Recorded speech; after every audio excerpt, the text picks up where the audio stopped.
মাসুম, তোমার কাজে আমি খুবই খুশি। এই নাও তোমার জন্য 5,000 টাকা bonus. Thank you boss. Welcome.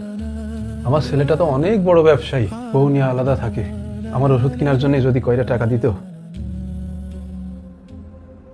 কি ব্যাপার বাবা, তুমি এখানে? মনি, তুই কেমন আছিস? অনেকদিন তোর দেখি নে, তোর দেখার জন্য একটু আসলাম। বাড়ি আমার ফটো নেই, তুমি তো বাসায় ফটোটাও দেখতে পারত। আমার অফিস পর্যন্ত আসার কি দরকার ছিল? ওই আমার স্টাফরা যদি দেখে এই ড্রেসে আমার আব্বা আমার দেখতে এসে, মান সম্মান কিছু থাকবে? থাকবে তোমার কি?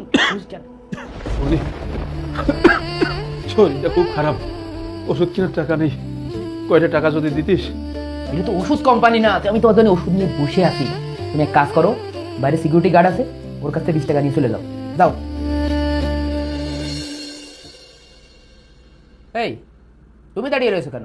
যাও যাও। আবার যাও দিনি, কাজ করো। বস, আপনার বাবা তো অ্যাক্সিডেন্ট করে হাসপাতালে, খুবই খারাপ অবস্থা। কি? আমার বাবা অ্যাক্সিডেন্ট করেছে? হ্যাঁ, কি বলো? ডাক্তার সাহেব, ডাক্তার সাহেব, আমার বাবার কি হয়েছে? আপনি সেই কুলাঙ্গার সন্তান না? আপনার কারণে আপনার বাবা রোড অ্যাক্সিডেন্ট করেছে, দেখুন তার কি অবস্থা। বাবা, বাবা আমাকে মাফ করে দাও।